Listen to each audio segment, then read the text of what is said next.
All right, this is part 2 of the ankle and foot lecture. So previously we were talking a lot about different structures for support in the foot and ankle and basic osteology. So we'll just kind of continue on with a few other things for clinical relevance for us.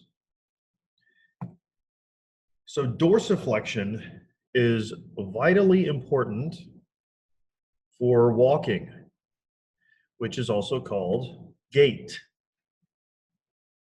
In case you've not heard that before. There you go. So dorsiflexion is of vital importance for gait for multiple reasons. It causes a lot of deviations if it's not working correctly.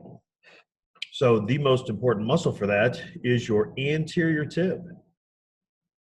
So if we were going to really focus on studying at least one awesome muscle for the ankle, we should know everything we possibly can about that anterior tib. We should know its actions. We should know its innervations, its insertion points, how to palpate it, find the tendon, and understand its relevance. So without the anterior tib to dorsiflex the foot, you kind of depend on two other guys, your extensor digitorum longus and extensor hallucis longus. So those extensors on the top of the foot. So you can imagine how all three of those muscles would work together to pull up to dorsiflex that foot. So I want you to pay attention to the nerve, the deep peroneal nerve that's innervating those guys. If there's damage to that nerve, all three of these guys are going to be cut out. So there's going to be a problem. You're not going to be able to dorsiflex. And that is going to lead to deviations in your gait pattern during the swing phase of gait. Now we'll spend a lot more time on gait at the end of the term, but it's impossible not to talk about gait as we work our way through especially the lower extremity. So let's take a real quick look at gait. We could talk about this more in lab and when you get your book.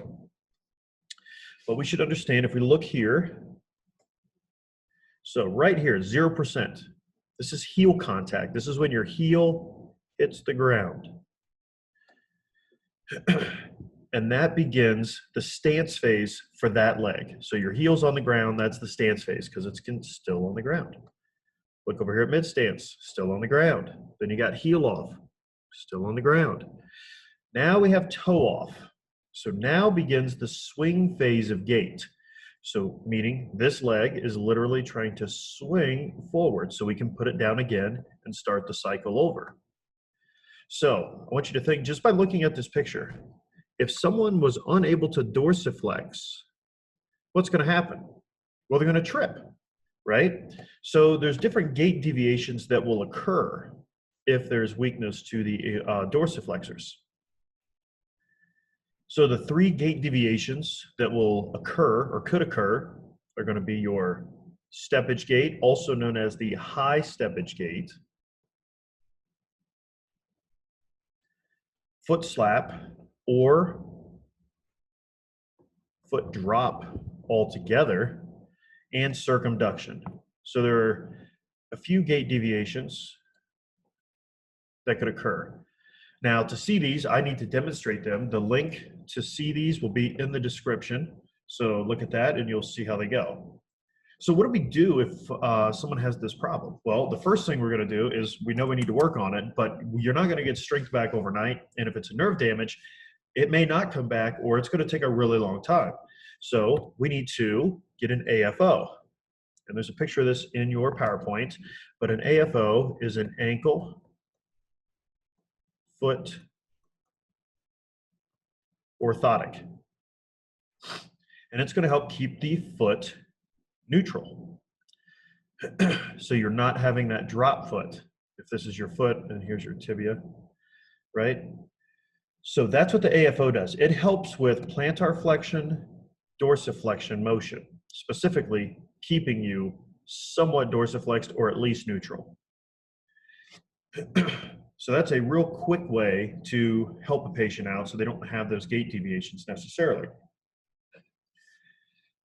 And I want to bring up, when we look at these notes down here, I also have AFO written down here, and I believe it's close to slide number 64. So another issue we can have, and I talked about this earlier, based off of the ligaments, are the inversion sprain. Eversion sprain is still possible, but very rare in comparison because of our inversion bias. We have more inversion.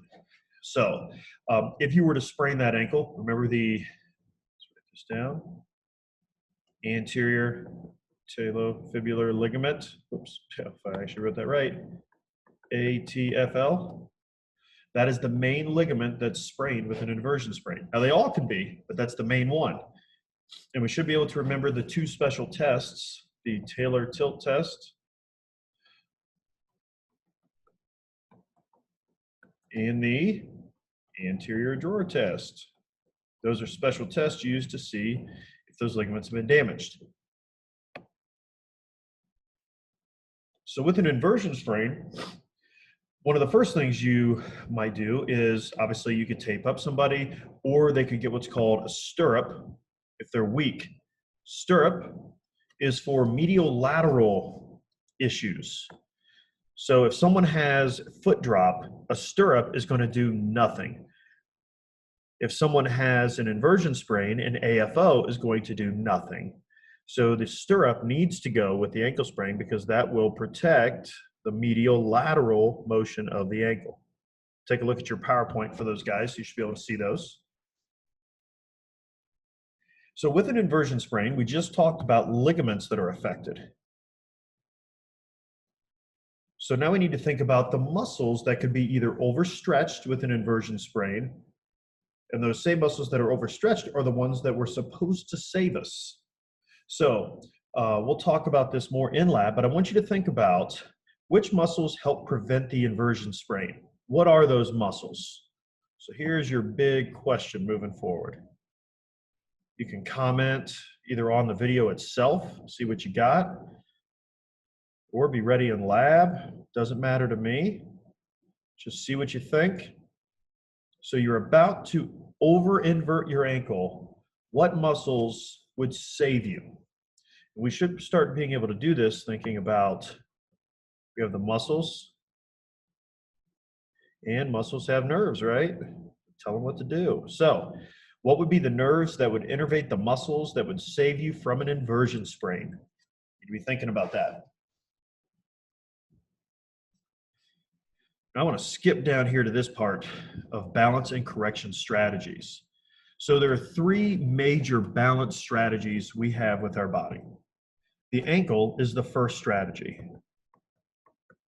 It handles small perturbations.